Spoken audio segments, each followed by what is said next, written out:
There is the recorded thing. All right, so welcome. Happy Cab Franc Day. Yay! Happy Cab Franc Day.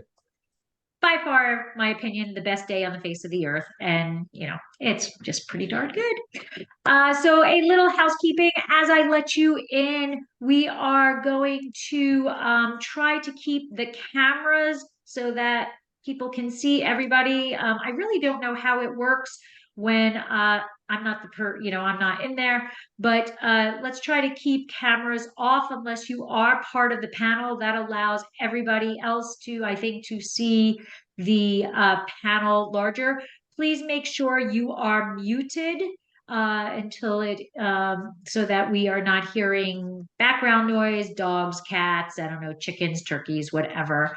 And we will, if you have any questions, please go ahead and put them in the chat, which I am really bad at paying attention to. So I've already asked the panel to help me pay attention to that. And so welcome everybody to, this is actually the 8th, if my math is correct, the 8th Cab Franc Day celebration. So I'm going to go out on a limb and say we're all drinking. But see, this is what happens, Stephen, when you don't have the green screen behind you. So let's raise a glass if you have it in your hand. And let's say Happy Cab Franc Day, Slàinte. Slàinte. Happy Cab Franc Day. Hi, Allison. All right. So today, we are celebrating what I think everybody on this panel believes is the best grape variety on the face of the earth. And so we have countries here outside of the United States, which is phenomenal. So we have, oh, where did you go? Oh, there you are, Ricardo. I lost you for a second. So Ricardo is from Chile. So if you can just give us a little brief, like 1 minute, go to the winery that you represent, and we'll kind of just go around that, just a brief introduction of the winery itself, and then we'll carry on. Perfect. Well, I'm Ricardo Ulrich, and I'm here for La Rosa Winery from Chile. We're located in the Cachapoal Valley, that's central, close to Santiago, an hour south and another half an hour west to the coast. The winery is going to celebrate 200 years next year, so 2024. It's 7th generation already in the same family. And if you look back to the history of the winery, it's started with the conquistadores, Pedro de Valdivia. Then the next recorded owner was the first president of Chile in 1810, and then the Osa family, which is still the current owner of the winery. So we're very excited to be here, and of course we do a Cabernet Franc. And I did my little research. You don't just do a Cabernet Franc, you kind of kick some serious butt with your Cabernet Franc. And we will get into that because that's pretty impressive. And I'm going to stick to outside of the country. So, David. Hi, welcome back. So good to see you Thank again. you. Yeah, it's David here from Paradise Rescued. I am actually sitting in Melbourne, Australia at the moment.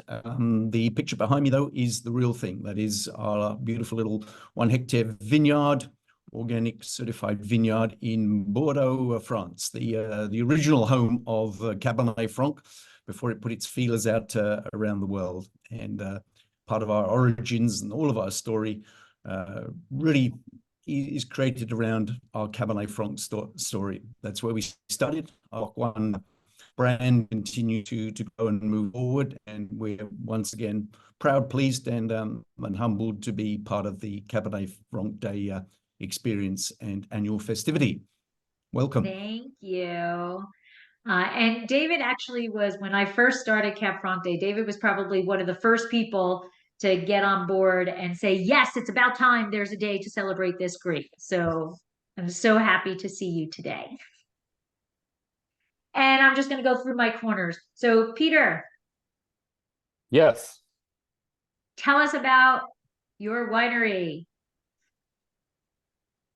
Well, I've been enjoying wine for over 30 years. I come from tech.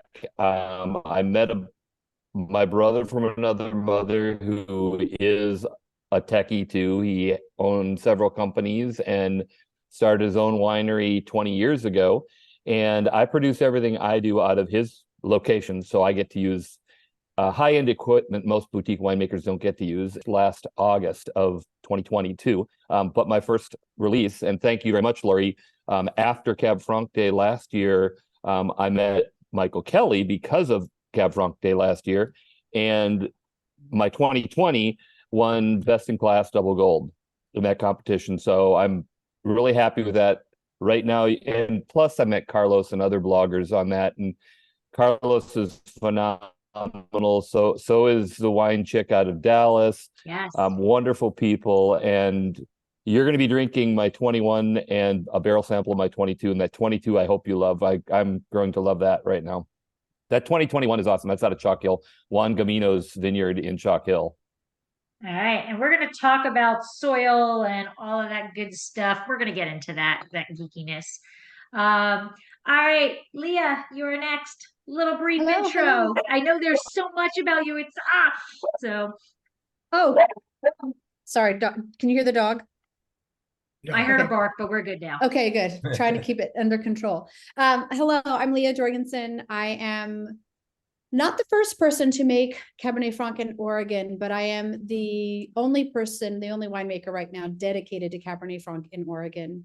I'm based in Newburgh, but I source my fruit from the Rogue and Applegate Valleys in Southern Oregon. And I have some really extraordinary geological stories around that with subduction, and it's 250 million years old, giving us some really cool ancient marine fossils and shells and shell imprints in some of the sites that we work with. I don't own a vineyard at the moment, and I lease space at my friend and mentor Drew Voigt's winery here in McMinnville, Oregon. I worked for Drew at Selin Cellars, oh gosh, several years ago. So anyways, I'm the Oregon representative here today. Welcome, welcome, welcome. Thank and you. Next is Michael, and disclosure for those who are watching and don't know, he is my husband, and together we own Dracaena Wines. So just putting that disclosure out there. Full disclosure, it's like disclosing that you own part of the company, right? So thank you, Lori. So Michael Budd, like Lori said, I'm the other half of Dracaena Wines. Lori's the one that keeps me honest and keeps my palate in check in developing our Cab Franc. This is actually kind of exciting because 2023 is our official 10-year anniversary of our first wine released, our first Cab Franc released in 2013. So looking to do a lot of different things this year, clearly with the help of Stephen and Leah, and trying to do some different things. But based in Paso Robles, so all of our fruit comes from Paso Robles. We've sourced both from the east and west side of Paso. It always drives me a little crazy. Anybody who's been to Paso Robles, that they call an east and a west side, but it's divided by a highway. It's not a river, it's not a mountain range, it's a highway that makes the influence different. Why? It certainly does. But that's a little bit about us. We're both educated science-wise, as well as educated enology-wise with UC Davis, as well as all of the great winemakers around the world that are open to sharing their knowledge, which is just a great thing, and what makes the industry so great.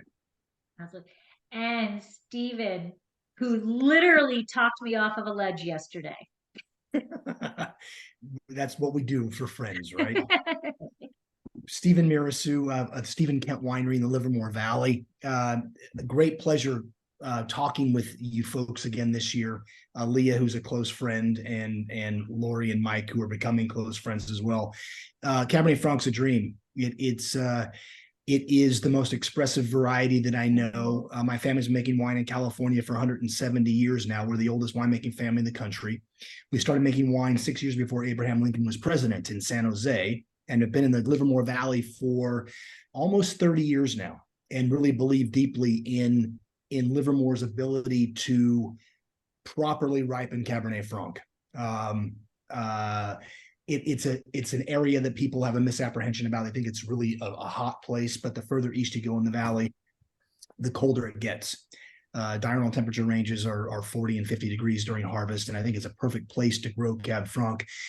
Stephen Kent Winery started out as a Cabernet house back in 1996, and it has pivoted.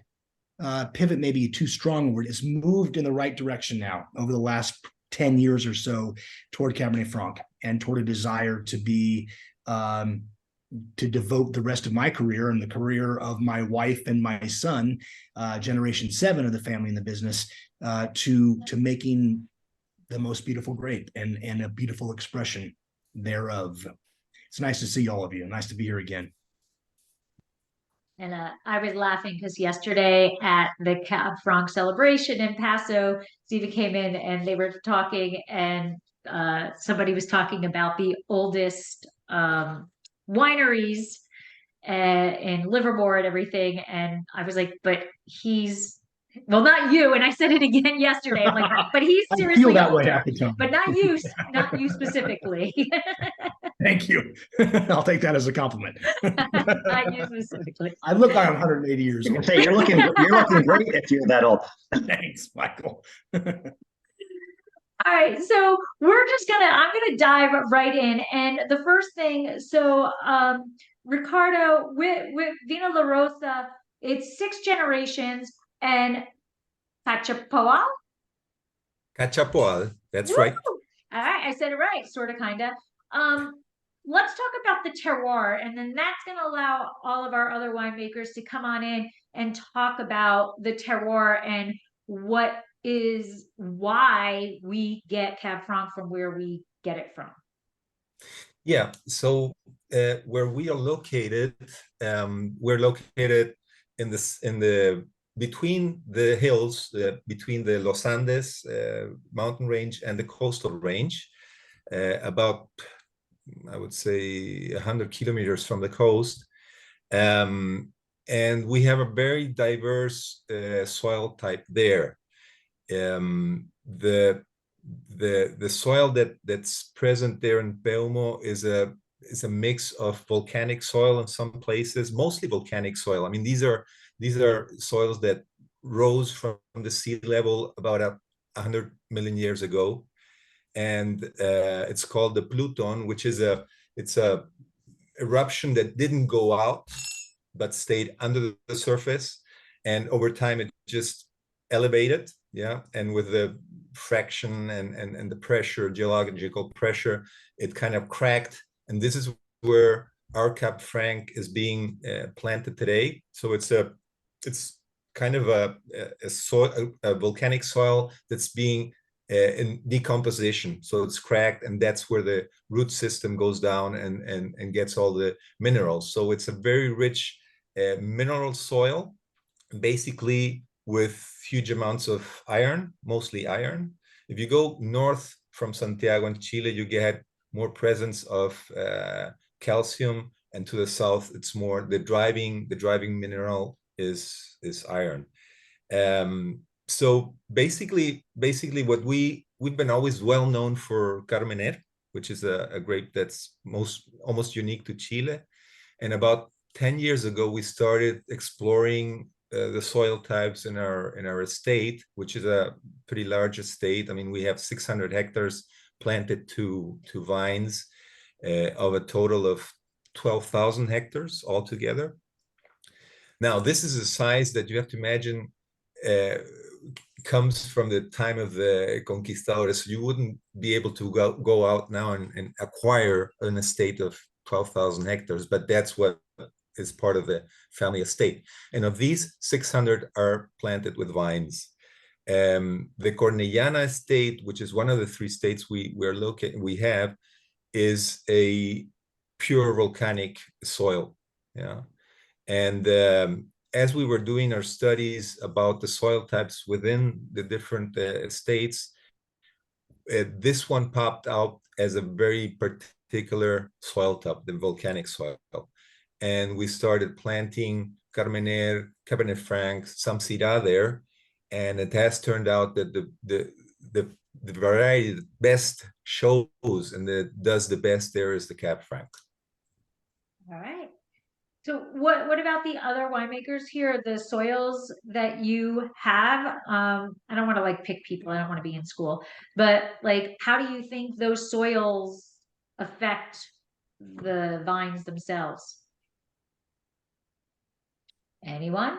Anyone? Don't make me pick, please. This is Peter, and I'd say you're going to see today how they affect differently, because all three of the ones that I did, the 20, the 21, and the 22, are different soils. One is volcanic, another one is sandy loam, another one is gold rich fine.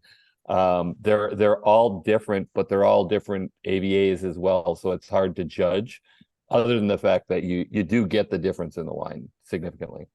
Okay, so I'm going to back you up a track. What was the third one? The third one is actually a gold rich fine.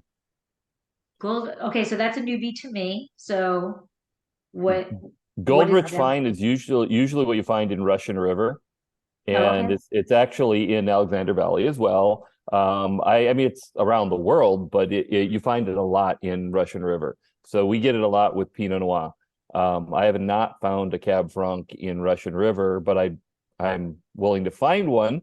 I just found one in Knights Valley too, adjacent to my Alexander Valley one. So I'm constantly trying to get these different vineyards to see how they taste different, but the soil affects them greatly. Absolutely. Now, Leah, you are mostly in the Rogue Valley, right? But you have Applegate, the Van Duzer corridor, like, so how do you see those differences? Well, the Van Duzer corridor, I exclusively get Gamay Noir from. Oh, okay. Yeah, Maybe I need to read better when I'm It's reading okay. a website. It's okay. No, I think you've got enough to do. You're busy. Thank you. But I most of my fruit is from Rogue Valley, and then I have select fruit from the Applegate Valley, and they flank each other. They're very close. Some unique differences. Certainly with the vineyards that I work with in the Rogue Valley, we found in particular a really gold mine, if you will, in Crater View Ranch. And this is a site that's about 1.5 miles outside of the little town of Jacksonville, Oregon, which is this charming gold rush town. It's tiny, and it's more famous for its International Shakespeare Festival. Ashland and Jacksonville, I should say. But there was a subduction that happened 250 million years ago. We know about the big one that they always talk about on the Pacific with the Juan de Fuca plates. Excuse me, losing my voice. And so that subduction, instead of hitting straight on it, instead of the plates hitting straight on, there's a subduction where one plate goes over, and with that, it's pretty violent. It brought up about a bunch of ocean bottom material as far as the Cascade Range in a fan. And so there are parts of the Rogue Valley that have these amazing deposits of limestone, of shell imprints, different mollusk shells, fossils that are 250 million years old. And it's pretty cool. It's pretty cool. So that's pretty unique to what I have in the Rogue. And I will just say this, when we talk about, my state is far more well-known for Pinot Noir. And, just like the great Burgundy houses, they look at Oregon, and, Oregon is not Burgundy, but we can make connections. And I'm trying to share this story that the Southern Oregon Rogue Valley, it's got all kinds of different personalities. One certainly that pairs nicely with Rhone varietals as well. But there are pockets like Crater View Ranch where it makes sense that you have Cabernet Franc, Sauvignon Blanc in these sites. And so yesterday, a comment came up about Oregon Cabernet Franc, and somebody asked about Willamette Valley. Is it not supposed to be there? Is it? There are a few producers who've planted in the Willamette Valley. Just with my experience, I I think that in Southern Oregon, while it's not a hotter region by far, I mean, people think Southern Oregon's a lot warmer than the Willamette Valley. We just have longer, more degree days of sunshine. And so that longer exposure of sun gives it just the right amount of length for ripening, for fully ripening. So when I pick based on flavor, not based on bricks. Y'all know this. We're going to get into that. Yeah. So when you have the right amount of days, you need a certain amount of days for that grape to ripen. And I just don't feel like it can get to that same ripening level in the Willamette Valley. I mean, global warming is happening, so we've got all kinds of interesting things that are turning us on our head. But in general, I tend to think that the Willamette Valley, while some people are getting curious about trying different varietals, I just feel like for me, I'm sticking with Rogue Valley, Applegate Valley, Southern Oregon. And that I like how you just said that for me, because as winemakers, where you can only produce wine, you're not making wine that you don't like, or I hope no winemaker is making wine that they don't like, right? So you have to go to your palate, and you have to go to what you believe is best for the wine that you enjoy, right? Mike, what about Paso? What do we got there? I mean, our two vineyards that we're sourcing from in Paso, we don't get the same. The two vineyards are based on calcareous soils. Most of Paso is based on calcareous soils. Just off topic, the difference, we've noticed the difference. I've noticed the difference. A vineyard that has been planted between 25 and 30 years ago versus a vineyard that it's on its fourth leaf. And I find huge differences between those two vineyards and the kind of fruit that you're getting off of that just by vine age, and the flavor profiles that you see. So that's personally, that's what we're seeing on our side from a Paso side, but most of Paso is going to be based on calcareous soils. And we choose, we're all on the east side for the, that's where our fruit is. So we are agreeing with the degree days. We are actually in the two warmest. So we're in the Estrella district and Geneseo. So the two warmest districts that there are. David, how about over there? Most of my views on the word terroir are relatively controversial, so I'll keep some of that to a moment. In Bordeaux, and you're just the right postcode or whatever, your terroir is given a different rating automatically. But my observation, and one of the brilliant things about Cabernet Franc, is the fact that it has that ability to succeed in a variety of different soils and climates and everything. Geography perhaps not. If you point it the wrong way, I'm not sure you get the right answer. But, for soils and climate, you can start in Canada, you can get to Oregon, you can go down towards California. If you cross the Atlantic, you find yourself quite happily starting the Loire Valley, going down to Bordeaux, going further south to the Languedoc, into Italy and across to Hungary. And each one of those will have different soil. Majority of our research in the last 12 to 18 months has been focused around that whole topic of soil. And whatever you've got there, Bordeaux is a classic mixture of clay and limestone underneath, sometimes mixed at the top. Varies again, by the kilometer. But the key factor in there, if you're going to produce good Cab Franc, you're going to produce any of Cab Franc's children's do great wines as well. The secret is how you manage that soil. And I'm neither a winemaker, I'm neither a vigneron, but I'm rapidly trying to become an agrobiologist. But that is where success lies in my view. And I did have to do the vigneron and part of the winemaking bit this year for a number of reasons. And it is always just fascinating to get close to the soil and see what it is doing up close up.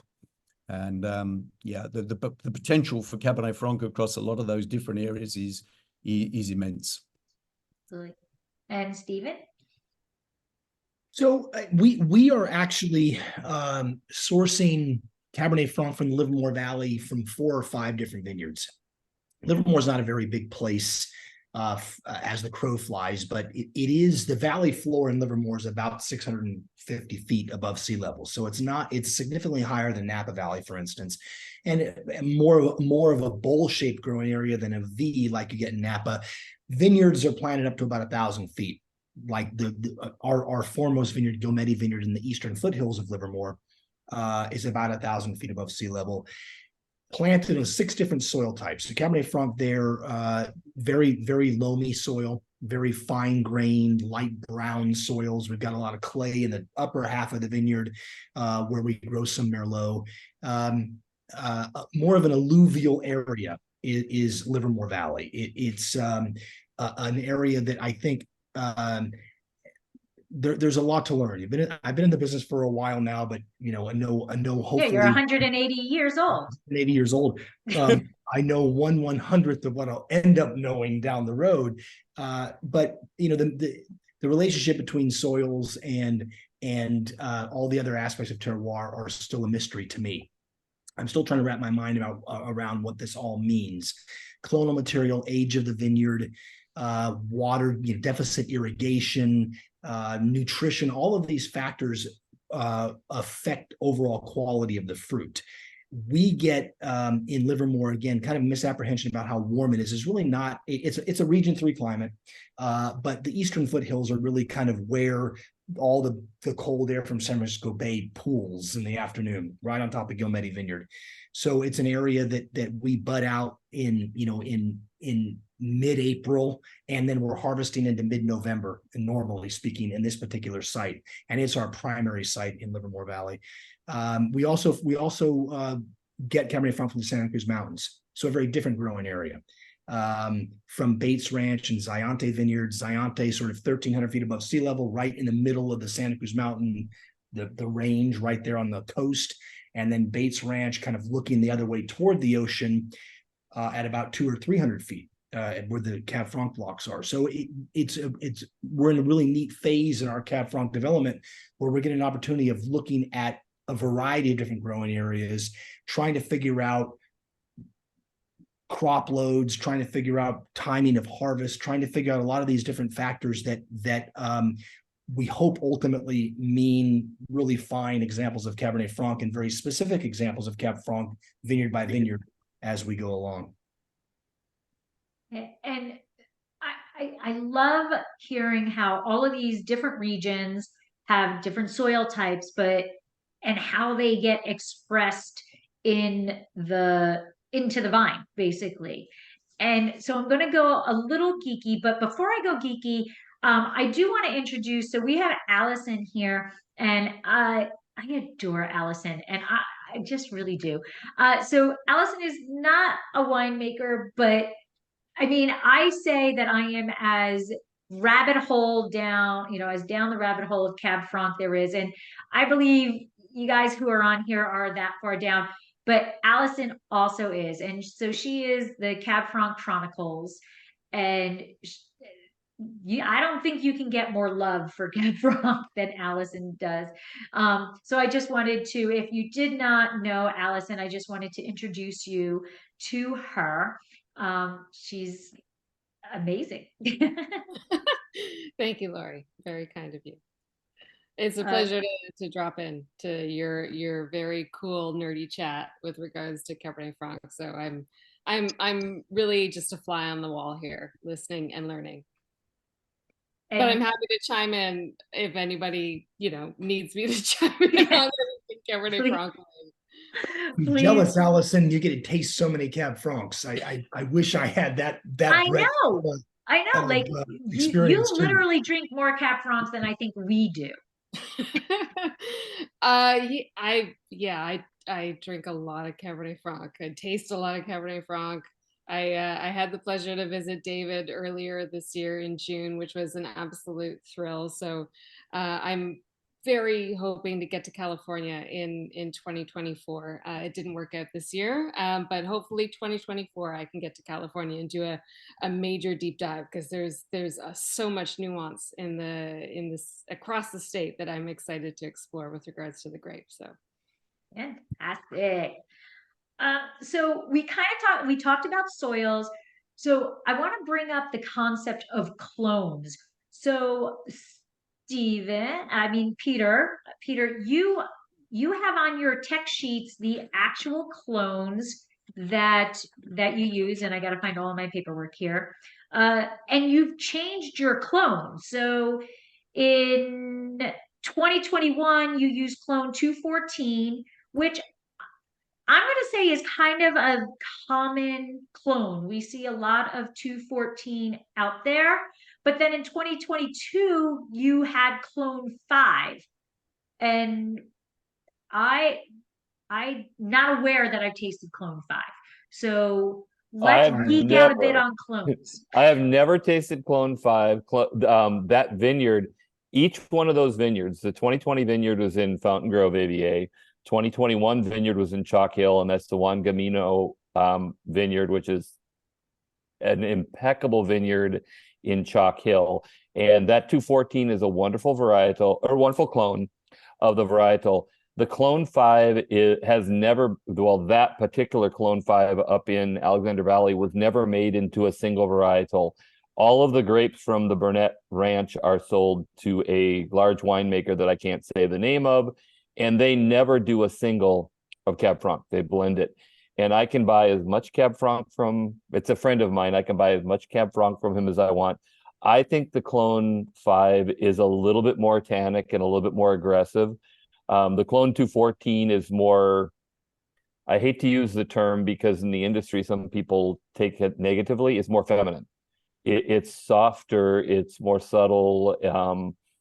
I really do like it. And it's actually grown right next to, that particular vineyard has clone 337 growing right next to it. And my neighbor, Guro Fernandez, actually gets the clone 337. I do the 214. I personally, and I will never, well, it's recorded now, so his 337, I think tastes better than my 214 at harvest. I'm going to taste his 337 shortly out of barrel and see what it tastes like. But I think the 337s in that soil is better than the 214, but the 214 is incredible. That's actually going to be submitted into the International Cab Franc competition this year as well. But I think the clone 5, and I don't know if it's just because of the Alexander Valley where it is. I would agree with Stephen in the sense that I realize how much less I know every time I talk to people like the people on this forum, because I know what I taste, and that's what I know. And I know the clone 5 coming from Alexander Valley is more tannic, more aggressive, more masculine. In the industry now, people tend to hate the terms masculine or feminine. But you can't say it anywhere now. It's much more masculine. The clone 5 is much more masculine than the 214, but the 214 I would prefer from a soft kind. I'd love to see the 214 planted in the same soil with that clone 5 just to see what they do. But the clone 5, the reason the farmers planted it there was because that's what the people buying the fruit wanted. They wanted something that was more tannic and aggressive to stand up to the Cabernet that they were blending it with. And I prefer it as a single standalone. And what you're going to taste today, by the way, Lori, I'm a contrarian to everybody else on here in the sense that I put into 100% new oak. And what you're going to taste today is in a Damy Rouge 1, a Damy Rouge 2, a Maury Fills, and a Hungarian from European Cooper. So it's all 100% new oak. All right. And that clone 5 stands up to it really well, I think. Who else wants to talk clone? Allison, you want to chime in? No, I'm happy to chime in. I have to admit I don't have as much experience with some of the UC Davis clones, but I can certainly provide some insights in terms of my research with regards to the grape variety. And I was in Bordeaux in June and David was there as well for the Cabernet Franc symposium that was in Saint-Emilion. And what's fascinating is that the clone 214 is the dominant clone globally, which blows my mind. You know, there is so much diversity with regards to Pinot Noir clones, and yet I would say in France, 50% of the clonal material is 214. 50%, which is insane. And in my conversations with producers all over the world, the dominant clone is 214, which is fascinating and also kind of scary at the same time, because obviously the climate is changing, the world is changing. And if 214 perhaps doesn't fare well going forward, we don't know. It's kind of a little bit scary that the majority of the Cabernet Franc vine material out there is all one singular clone. So that, as a Cabernet Franc lover, has me a little bit concerned. So I'm going to, you know, try and dive a little bit deeper into various clonal materials and, you know, the diversity of vine material that we have out there. But it's kind of wild that 214 is the clone. I actually I had an email exchange with Jean-Claude Berrouet, who was the winemaker for Petrus for 40 vintages, and now he's making Cabernet Franc in southern France, in the region of Irulegui, in Basque Country. And I had an email exchange with him with regards to his Cabernet Franc, and he planted 214 in his vineyards in the Pyrenees in southern France. And when I asked him, why did you choose 214, he said, well, that's the best clone. I'm only going to plant the best clone in my vineyards, and that's the best clone. And I was like, wow, this guy made Petrus for 40 vintages. This is amazing. And he's planting 214. So clearly that says something. But by the same token, for anyone on the line that has questions about Cabernet Franc clonal material, I would point them to Herman J. Wiemer in the Finger Lakes. Herman J. Wiemer, great nursery, but also wine producer, of course, in the Finger Lakes. I think right now they're doing, in their nursery blocks, they have experiments with, I think, close to a dozen different Cabernet Franc clones, some UC Davis clones, but also some European clones. And they're doing various tests and plantings and things like that. So they would be a reference that I would direct people to if they're curious about some of the other clones. Like 327 is the Bordeaux clone that is the most common.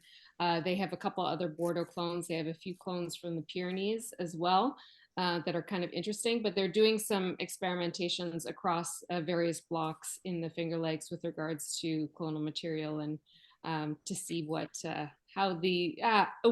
else is out there besides the magical 214. Leah, Stephen, Mike, clones? Yeah, our vineyards have 3 clones: Clone 1, Clone 4, and Clone 312. That, according to the UC Davis site, is also Clone 12. I find, and we both find, that Clone 1 for us tends to go darker. I mean, pulling out from the same vineyard, Clone 1 and Clone 4 right next to each other, so kind of almost grown on the same soils. But Clone 1 tends to be darker fruit. Clone 312 and Clone 4 both tend to, in my opinion, produce redder fruit. I find that Clone 1 can handle more new oak. I don't do a lot of new oak. I'm in Stephen's camp that I don't like Cabernet Franc with a lot of new oak, personal style.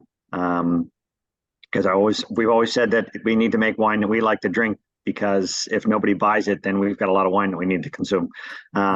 So Clone 1 for me just can handle more new oak. It just tends to push that stylistically than Clone 312 or Clone 4, personally. We David, found, Stephen? yeah, there are a number of different clones planted in the Livermore Valley. The 214 is a new addition.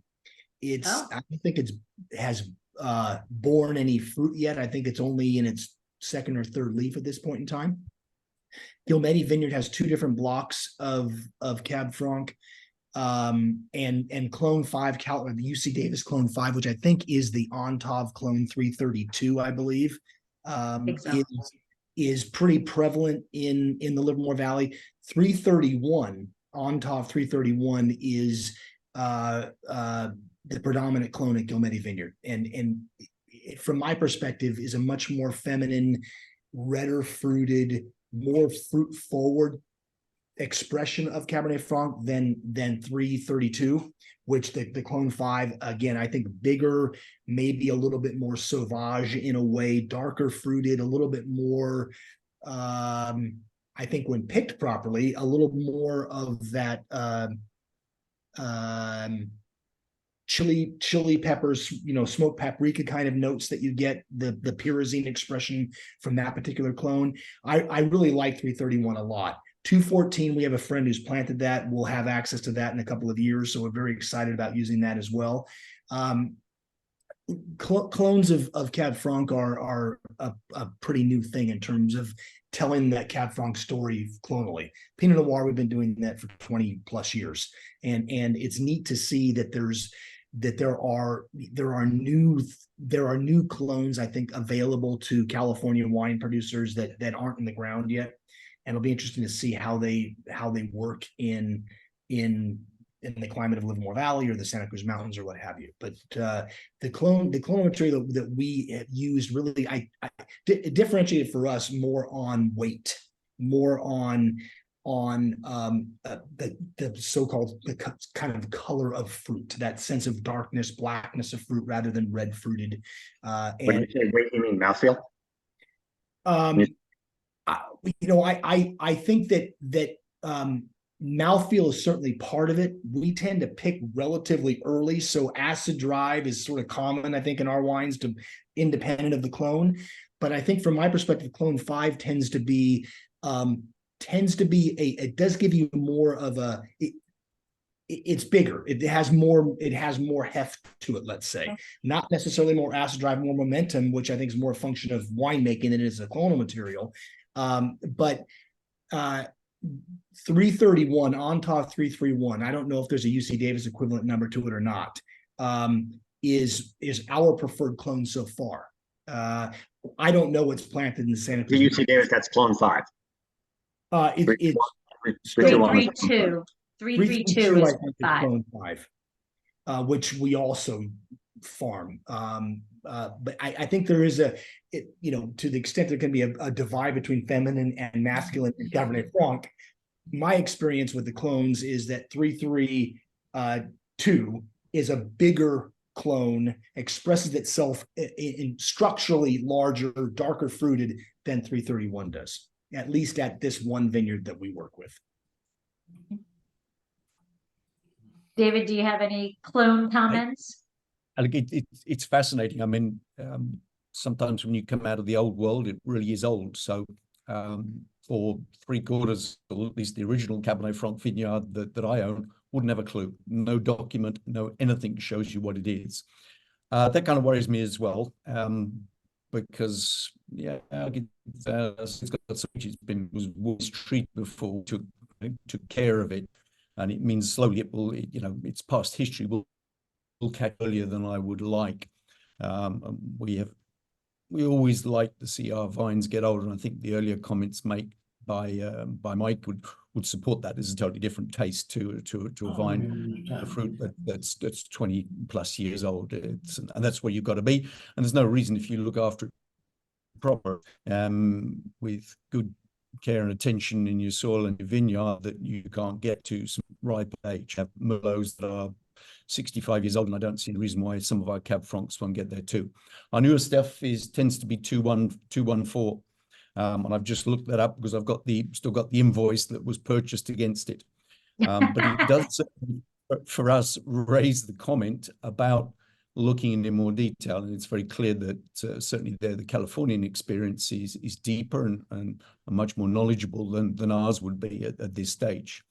It also wants to that if we have got a really nice old wild clone, how we deal with that, and do we start taking direct cuttings or root downs or whatever the technical word would be for that, And that's something that now we've sort of changed our vigneron and looking to move forward and putting more emphasis on soil and vineyard again, that we will certainly look at.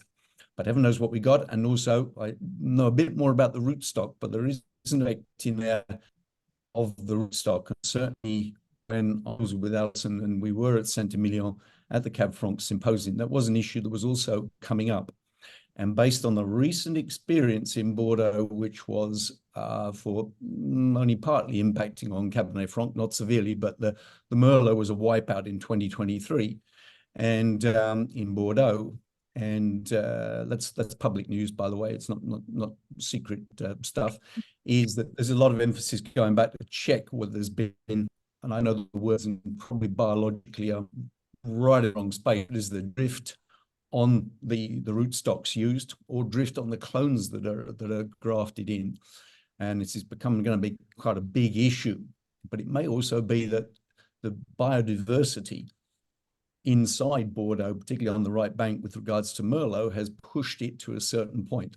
And that may be worth us thinking about and maintaining that biodiversity and range of different clones across our vineyards to really see what that best expression is. So, Ricardo, on the website, you're talking about your Cab Franc, and you are aging it in both amphoras and barrels. So I'm just curious as if you can talk about why amphoras, and then I'll pass it along to everybody else in the round table of, does anybody do amphora, or, you know, what they think about that concept. So Ricardo. Yeah, so basically what the winemaker, what Gonzalo and his team is trying to do here is to let the Cab Franc really express its origin. The whole winemaking process is centered in a very slow maceration, long sitting of the wine on the lees, low temperature, and the fact that he's also doing this aging in amphoras and used barrels points to the same objective, which is to let the Cab Franc express basically the location and the soil where it's growing. If you look at climate profile of where we are, rainfall and all that, it's pretty not standard, but it's common in the whole region. What really makes the difference here is the soil composition. So if we want to produce a Cab Franc which is unique and which really belongs to our location, what we want to do is try to intervene as little as possible, so that it really brings the location out. And that's why he's using mostly neutral vats, amphoras, and used barrels, so that product at the end is basically a reflection of the location. Okay. Comments from the gallery of using of how you're aging, fermenting, what the vessel adds to the Cabernet Franc? I Yeah, think, absolutely. Go for it, Go ahead, David. Go, Steve. I just would going to echo the idea of using as much neutral material as possible for fermentation and for aging. The Cabernet Franc is one of the things that's so compelling to me. Is it's such a beautiful expression of wine. There's such an energy to Cabernet Franc. There's such a beauty to it, and a mystery to it, and a lure to it. The more that you mask that with new wood, or you know, the greater the level of bricks or ripeness, as it were, that you pick it at, the more you, in my mind, kill off those aesthetically beautiful things that make Cabernet Franc such a unique variety. And so we have at the Stephen Kent Winery are using as much neutral oak as we possibly can. If for fermentation, we're in 1.5 ton, 1.7 ton plastic bins, basically in a pine enclosure, open top fermenting. We're going to be doing some more stainless steel fermenting of Cab Franc as we get larger lots from different vineyards in Livermore. And we're punching down 3 times a day early on in fermentation, and then back off as we get relatively close to dryness. We're not doing much extended maceration with fruit either. We're again trying to, I think, highlight the more evanescent aspects of the variety, the more the aspects of the grape that tend to go away quickly the more you mess around with it. So we love the idea of neutrality in the aging vessel. We're going to be using concrete this year, post ML aging in concrete, 240-gallon concrete squares, basically. Curious to see what that adds from a minerality standpoint, what that contributes to fruit or takes away from fruit.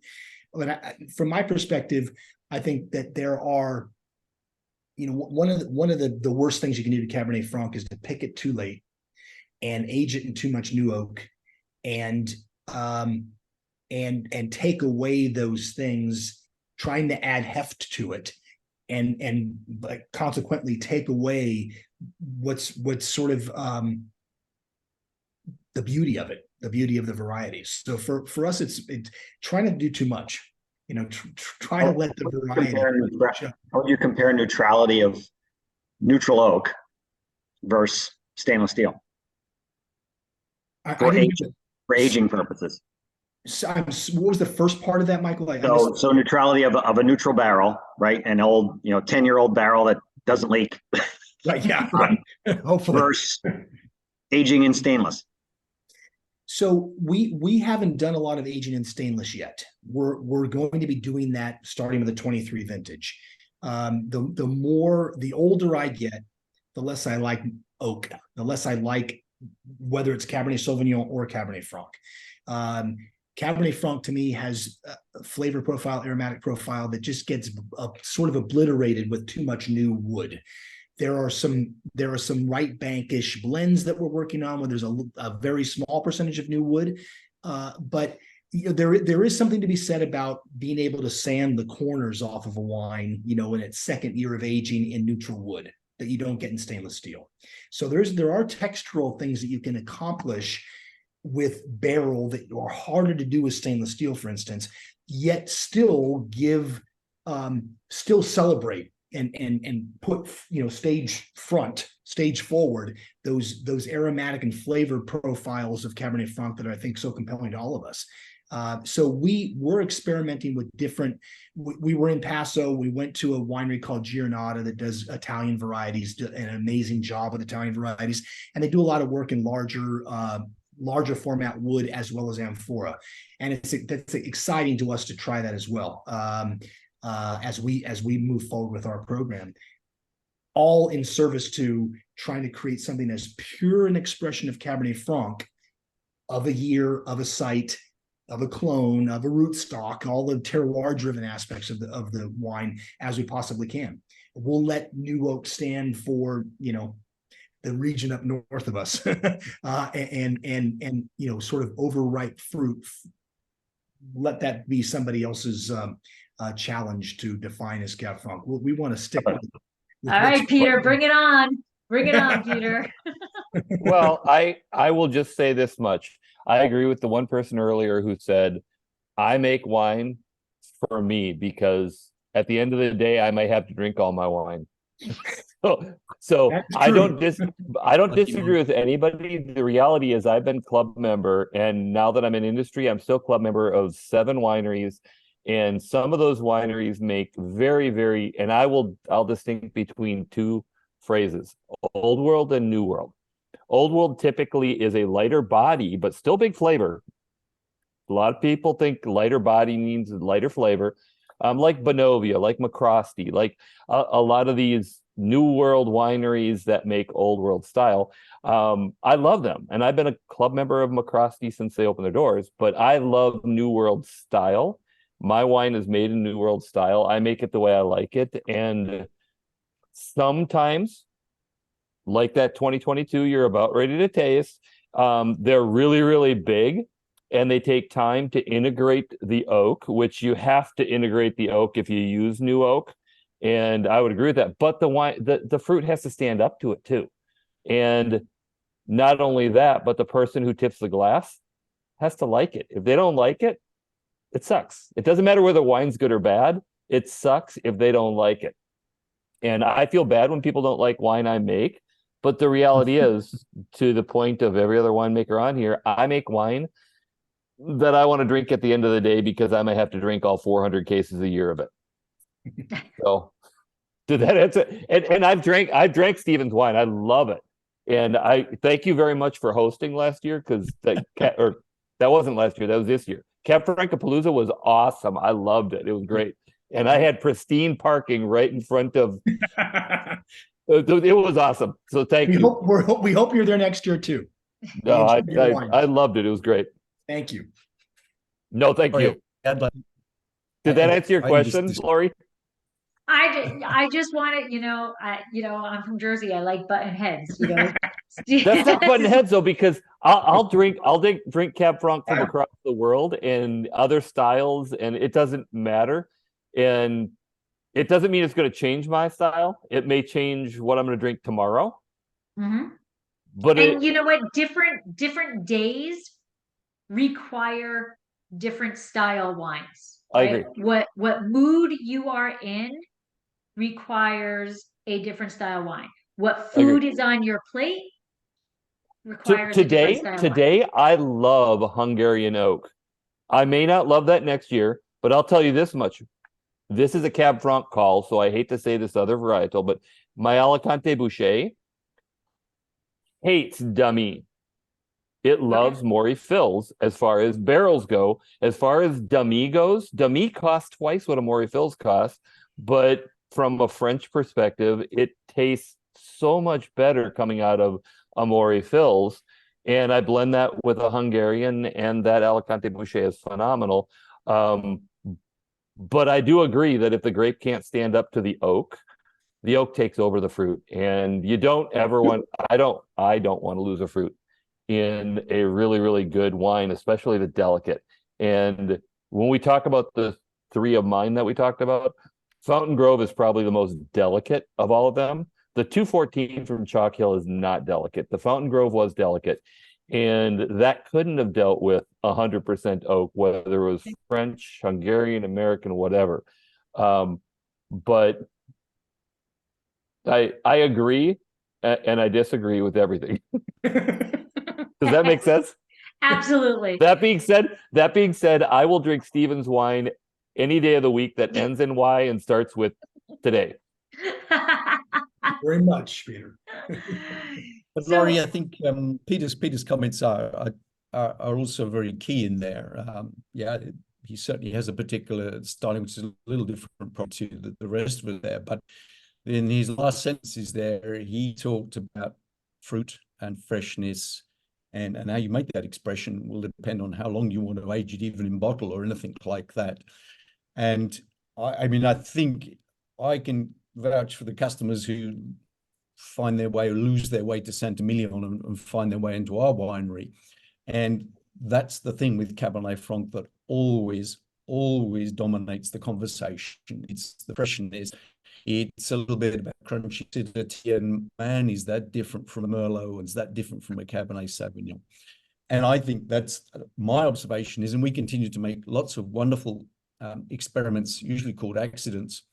And we certainly, our most recent experience was that 2022 was, despite the heat and everything, it was a remarkably successful vintage across the whole of Bordeaux. And we had some pretty good volume of that, despite trying to hold it back. So we found ourselves short of barrels. And in that whole process, for whatever reason, I could not divide by 2 1/4 hectoliters to get the right number of barrels, and we ended up with some in a vat. And Alison can testify that she was there to with a glass out and hand out extended to soak up that pleasure. What is interesting at the end of that, and just having before I left Bordeaux to come back to Australia, is that we did the potential assemblage for the different blend and brands will be for the year. And that's not something we've done a lot. We've got more expertise now, and there was a lot of mixing and sipping and spitting and all sorts of stuff. One of the things that was most interesting for us was the fact that we did actually put Cabernet Franc into a 100% new oak barrel for the first time. Our observation as a team was, never mind, David, that was a good experiment. The barrel will be beautiful for something next year. And that barrel in particular has been put Merlot Cab Franc blend. And what we did with that inspired us so much that some of the wine that we had in our stainless steel, that we worked totally in stainless steel. It's so small, you've got to be able to carry things out of the door to clean them with 2 people and put them back. Concrete bunkers and 4 just don't work in the same way, I'm afraid. And what we had in the stainless steel vat, we like so much that we've actually been at and turned Bordeaux, and we have bought a stainless steel barrel. You heard that correctly. It's 300 liters. It's stainless steel. It's about the same size and shape. And man, there's a lot of fighting going on in that barrel room overnight. You can tell there's a lot of jealousy and stuff going on. It's going to be fascinating. But when we did the assemblage, you could taste that, whatever it is, 1/6 percentage, 1/6 fraction of unoaked, fresh, crisp Cabernet Franc you put into the blend. My gut feeling is we come back and have this conversation in 1 or 2 years' time, there'll be another couple of stainless steel barrels in there.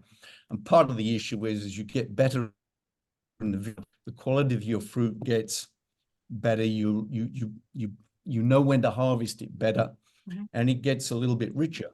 And offsetting that with a bit of freshness and crisp acidity, man, I think that's the way to go.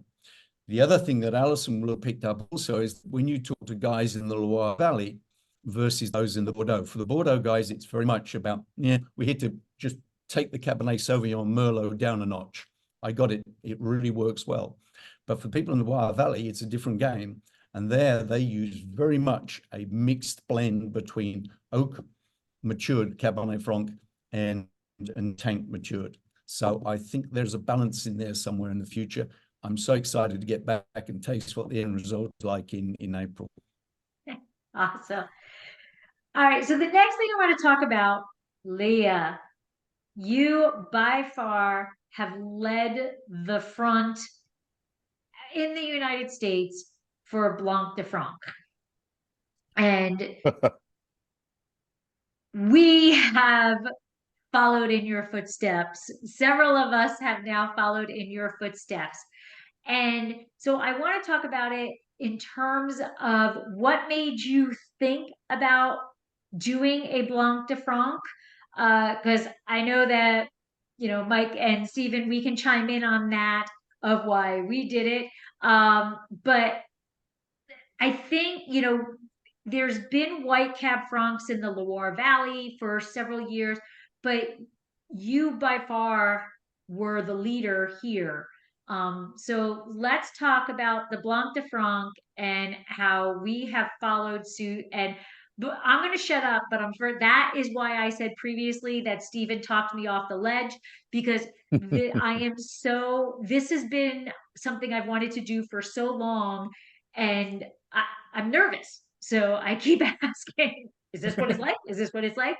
So Leah, let's talk about your Blanc de Franc and how you paved the pathway for others like us. Thank you. Yeah, it's the very first wine I made out of the gate. I knew I wanted to make a white Cab Franc. I work up here in Oregon, and I was working in cellars where they've been doing white Pinot Noir for quite some time. And just like they use Blanc de Noir and Champagne with Pinot Noir, Pinot Meunier, you see that with Cabernet Franc in the Loire Valley for the Cremant de Loire. They have base wine made with Chenin Blanc, Chardonnay, as well as Cabernet Franc. And then, of course, as a rosé, sparkling wine, but also a still white in a Blanc de Noir style. And so I also had the opportunity to taste some white cab francs from different producers, and it tends to be more of a like the new generation, younger winemakers who are kind of playing around with Cab Franc and the Loire doing that, because it doesn't have the same designation as like, you know, other, oh, thank you, other wines in the Loire. So yeah, when I was working in the cellar at Shea Wine Cellars at the time, and I decided that I wanted to make Cabernet Franc. Uh-oh, I have an invader here. I knew I wanted to make Cabernet Franc, and I knew I wanted to do something unique. And so I did an experiment, and I thought this is either going to go very well or this is going to be the dumbest thing I did with 750 pounds of grapes. I literally made just a barrel's worth of white Cab Franc. And I had good mentors who had worked with making white Pinot Noir. And so they kind of gave me some tips, but mostly I had to figure it out myself. I just had to figure it out. And the truth is, with a white Cab Franc, you know, if you taste it blind, I mean, it can really fool you. It still holds some of the integrity of a red wine in many ways. Especially if you're not drinking it ice cold, you can get this, if you have it at a cellar temp, it can be a very mind bending wine. And it certainly has been my calling card to a lot of restaurants across the country with master somms who have kind of heard about it through the grapevine, so to speak. Because I am very under the radar. Nobody knows what, you know, other than a few Cab Franc producers, but no one really knows what I'm doing up in Oregon. I'm very small. But it's been in my honor and privilege for these wine sommeliers and these master of wine to people like Ian Cabule that are kind of attached to the wine. So yeah, I don't know. I guess what I would say about producing it, we farm very specifically for this wine, and have from the year that my first vintage was with Lake Aleem Vineyard in Walla Walla, because that's what I could get.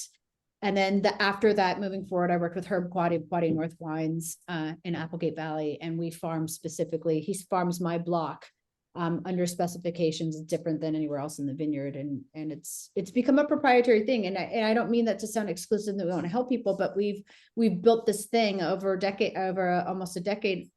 over a decade now, and how we farm for this particular block to reduce the methoxypyrazines, to really enhance the fruit character. Yeah, it's been a wild ride.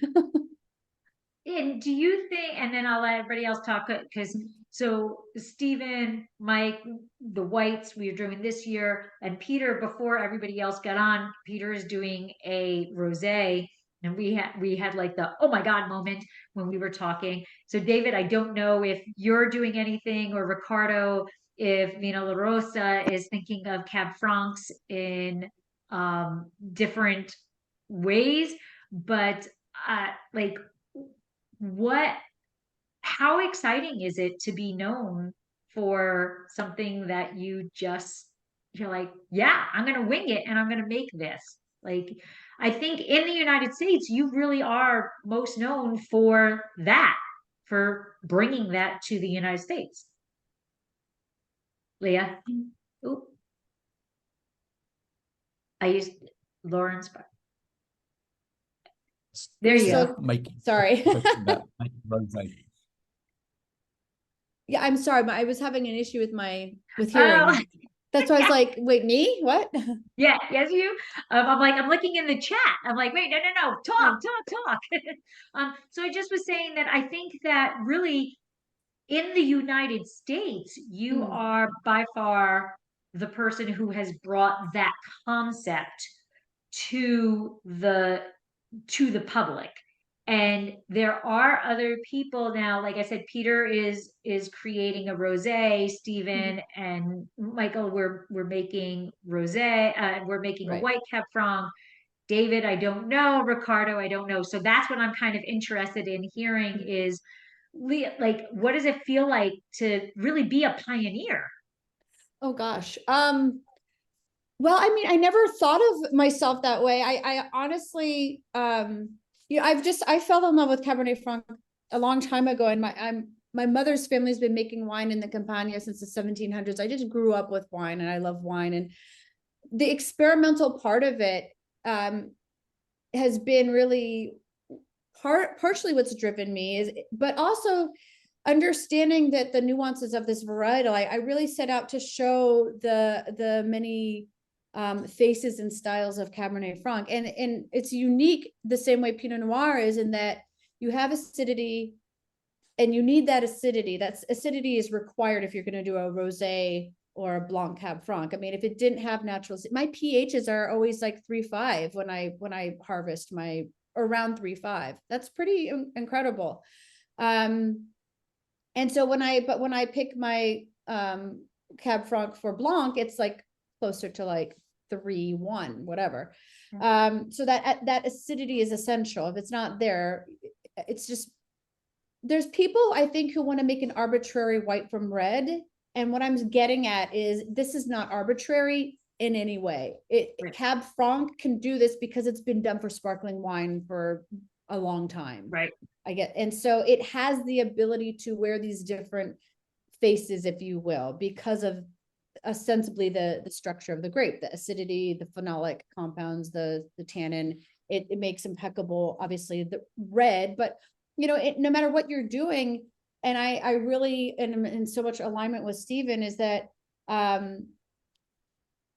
this is a varietal that has been purposefully planted in the United States as a blending grape. We all know this. And so in order to allow Cabernet Franc to sing in her many voices, then you have to farm accordingly. And so even with my blocks for my reserve reds that this has been my inspiration for a million since the beginning. Clos Rougeard. We opened up a 16 Clos Rougeard today. We also opened up the 16 Marorocchio, the Guaravatasso tonight. So we really were playing around with Cabernet from 2016 this evening. And when you are making decisions about your style, whether you're making a white, a rosé, or a classic red, a flagship red that's gonna, see quick barrel age and will get vinified quickly, versus a reserve that you're going to hold on to and keep in barrel longer. I mean, all the different things and all the different decisions you make stylistically, it kind of comes back to farming. And I know how everyone says great wines are made in the vineyard, and I kind of sometimes want to like gag myself when I say that, because it's the most overly spoken, because you know what, that's partially true, but winemaking is very important, very, very important. And so you could take 5 producers from the same vineyard and you'll taste the difference from that, from a winemaker's understanding of that varietal. And I'll just say this, that with Cab Franc, I mean, I understand methoxypyrazines, and I understand how important temperature is throughout the process, keeping things cool, cold.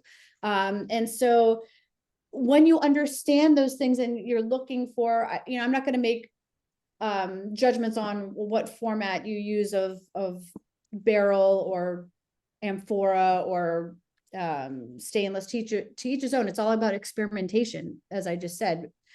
But understanding, I think, what you're trying to accomplish from the beginning, again, making a white from a red can be an arbitrary thing if you're not really thinking about what you want to accomplish, why you're making the wine in the first place. And so a white Cab Franc can be very whimsical, but it also, for me, was very serious. It was a very serious wine that I wanted to, I took, 2011 was the year I made it. So it's taken me many years to figure this out. I didn't figure this out in one vintage. It took me many, many years to play with it, test some things out, switch from one format to the next. I used to use oak barrel. I use acacia now. I mean, there's one thing I'm happy to share. Like, I use acacia barrels because acacia has much more of a herbal quality to it, and it brings out the herbal essence of the Cabernet Franc, like elderflower and elderberry. It's just stunning. So like,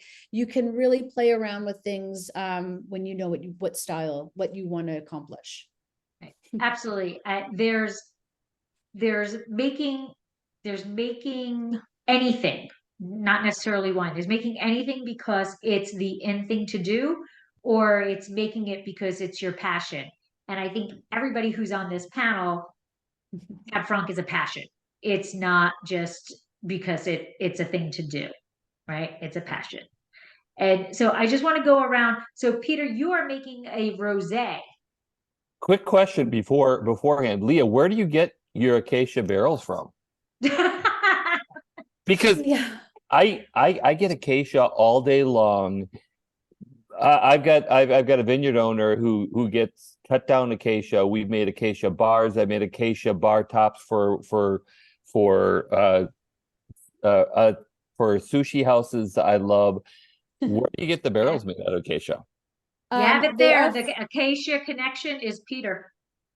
Oh yeah, they're French.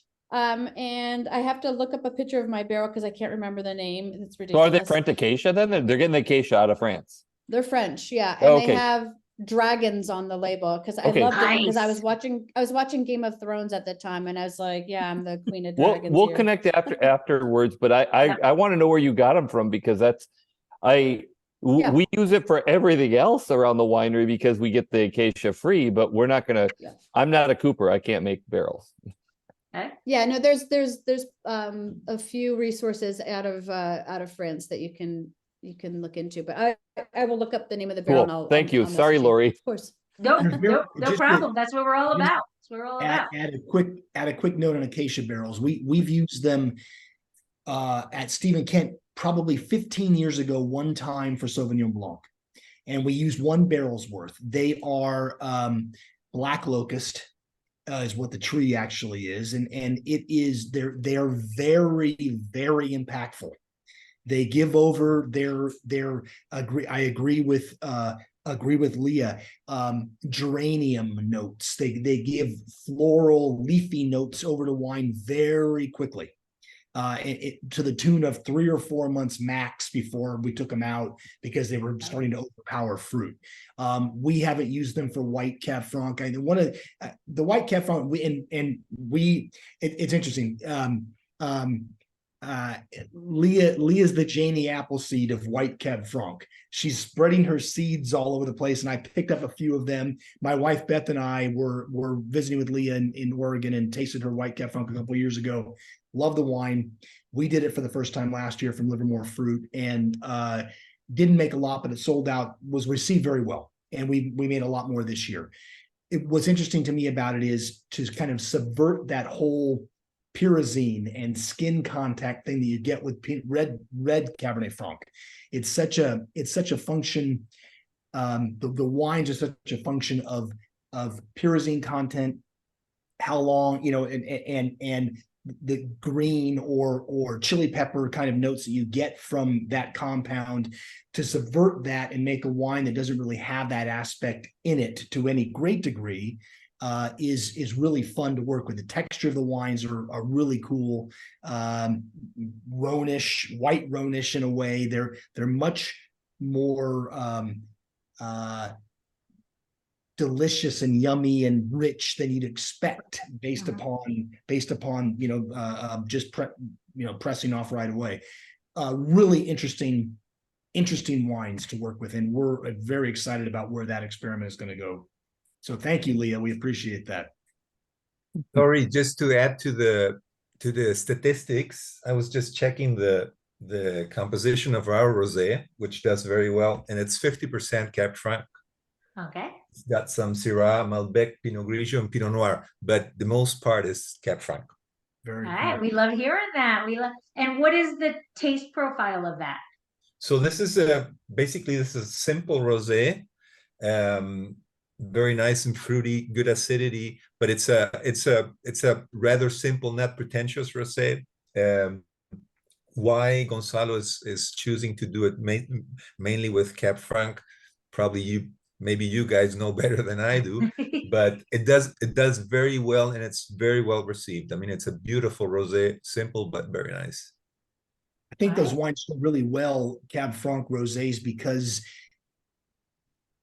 acid drive in the variety. You know, I think that the Cabernet Franc works really well with higher acid, lower pH levels and higher acid levels, still abundant flavor, still abundant texture. You don't get watered down with like you might with other varieties. So I think that Cabernet Franc is rosé material, and we're doing a couple of different rosés this year as well, work really, really well because you still get viscosity there, even though you're pressing off early and picking generally less ripe than you might otherwise.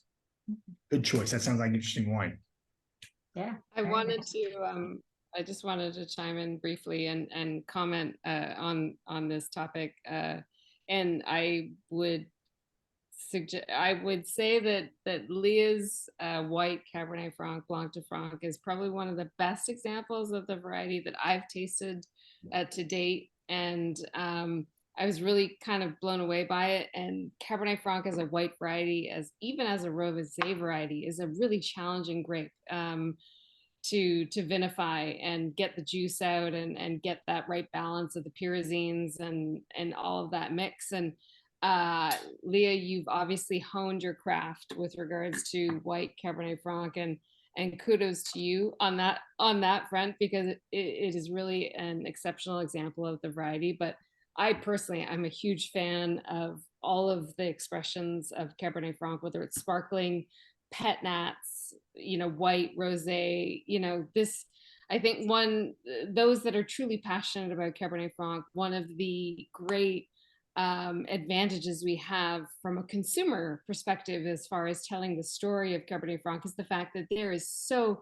much potential for this grape as far as versatility is concerned. It can do sparkling, pet nat, white, rosé, easy, juicy, fun, early drinking styles of red, but also structured, bold, more powerful, age-worthy styles of red. So I think from a marketing standpoint, which I know is still, I think, a little bit of a challenge for some people, they still don't quite understand what Cabernet Franc is. We have a lot that we can kind of put in our tool belt as far as talking about the grape variety and its versatility. And I think that's one of the really key important elements of what the grape is as far as its story is concerned. So we are getting close to our little time frame. But I wanted every winery to have a little opportunity to puff their wings out and say some great what their wines have gotten in terms of awards, or what we should look forward to in terms of coming from the winery. What is exciting you at this moment about your own specific Cabernet Franc? Peter, if you don't mind, if you want to go first, what if you had to say something about your Cab Franc, any awards, anything like that, what would you like to say? Well, the first thing I'm going to say is I want to drink everybody else's Franc that's on here. I want to try that Blanc de Franc. But to your point and to your accolades, you hooked me into the International Cab Franc Awards. So the 2020 Cab Franc got the best of class and double gold. So thank you very much. 21 and 22 are going in as well. Completely different wines because they're different AVAs and different soil, different clones, different everything. So thank you very much I've learned so much from you guys. So thank you from everybody on here. David, how about you? What you want to final thoughts about your winery, anything? I think it's the world of Cabernet Franc is becoming progressively more exciting. I mean, not only do we have Cabernet Franc Day, we've got someone like Alison who's lending her own special understanding and tasting of our famous variety of the world. I think exciting.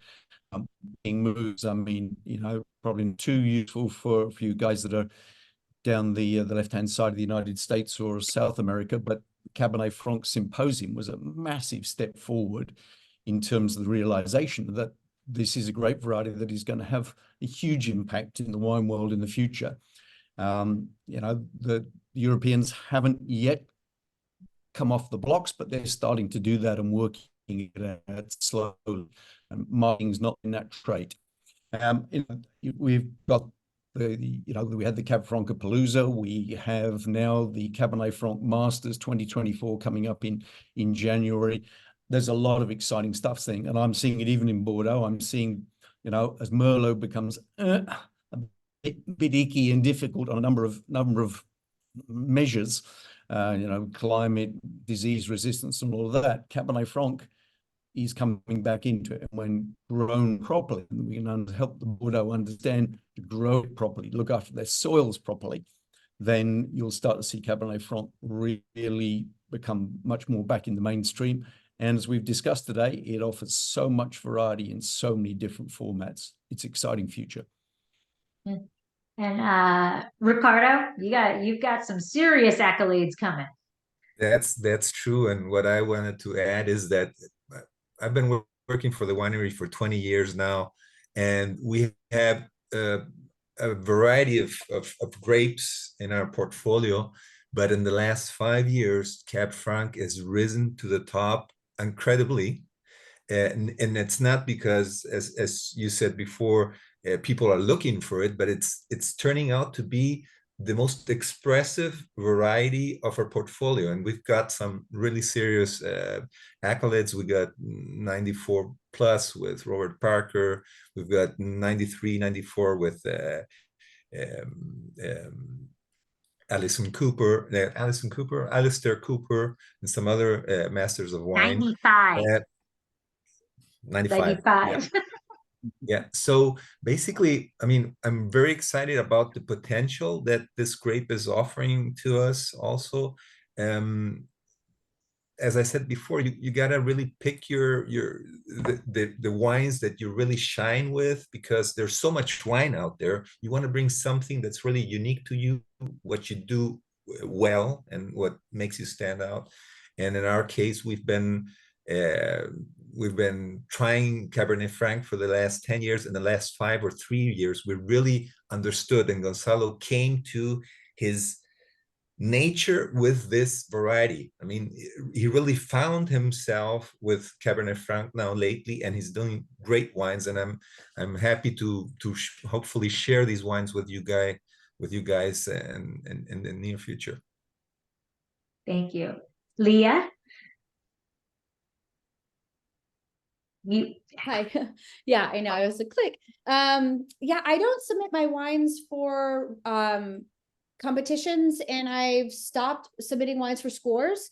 Instead, I've been very lucky to have some nice editorial. Food and Wine named me one of the top 15 women winemakers in the world for my work with Cabernet Franc, and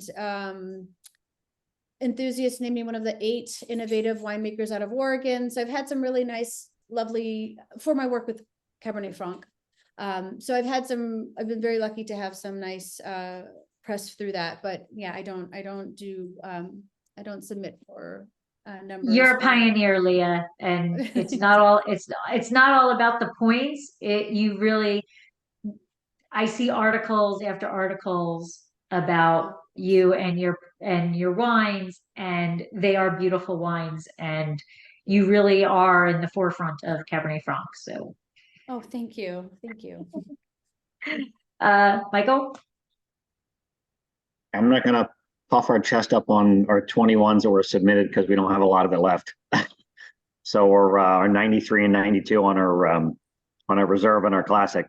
But one of the things I'm really looking forward to is the 23 white Cab Franc Blanc de Franc that we're working on. Very, very, very tiny amounts. And the other, Stephen, I will let you know how it turns out, because I've got a split fermentation, 2 of that in neutral oak and 1 33-gallon stainless of the exact same fermentation batch, to let you know what stainless does in aging. Very So cool.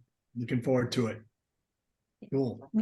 Well, he's not gonna boast, but I am. So our reserve Cabernet Franc 2021 did receive 93 points in decanter, but more importantly, a little itty bitty guy like us was named as one of the top 30 wines in the 21 vintage of Paso in Decanter magazine. So that is to see our name up against, or not up against, but up with some of the big the big, leagues of Paso was, I'm not gonna lie, I cried. So, That's awesome. and Steven. Well, we were in the midst of having new wines come out, new vintages come out, and we have done, well with the scores on our Cab Francs and other wines that we do. I think more importantly for what we're trying to accomplish, I don't think it's, I don't think what I see happening in the marketplace and what I see happening in fora like this is sort of that Beider Monhof kind of, you only see what you're doing, it's that kind of bias. I think we're actually starting to see a little bit of a movement here, and that's extremely exciting. You've got one chance to get, to have a wine career or any other career. And our goal has always been to try to make the most beautiful and best wine we possibly can. We're lucky in a way. It's been very, maybe a hard fought kind of realization for me, but being in Livermore Valley and focusing on Cabernet for as long as we have, Cabernet Sauvignon, we've been lucky to stay in business. We've been lucky to be able to compete a little bit with Napa Valley and the like, and really focusing on Cabernet Franc over the last 10 to 15 years has brought a great deal more satisfaction and a great deal more sense that, we can be leaders in something rather than trying to bat our head against the 800-pound gorilla, especially with something that's as beautiful as Cabernet Franc. I love Cabernet Sauvignon as well, but it doesn't hold a candle to just the sexiness of Cab Franc, which is, I think we all agree, is undeniable. We're excited about the future in our region. We're excited about the future of Cabernet Franc in the U.S. We last year started, my wife and two close friends of ours started a festival called Cab Francapalooza in Livermore. And last year, Mike and Lori and Leah and Peter and David's Wines were all involved in various events that we had kind of surrounding the weekend. And to great acclaim, I think. Some amazing wines. It was a real pleasure to taste David's wines and Peter's wines. Leah's wines I've known for a while. Dracaena Wines, excellent. We'd love to have more folks. We had, I think, what did we have? We had 30 wineries on the grand tasting. We had 500 people show up to Livermore. We had 7 states and 5 countries represented for Cab Franc, and would love to have Ricardo's wines involved and David's wines again, and everybody else who is a lover of Cab Franc, to continue to grow this audience in a variety of different areas around the country. So we will be in contact with you all. We hope that it works out for everyone. May 3rd through 5th next year for Cab Francapalooza #2.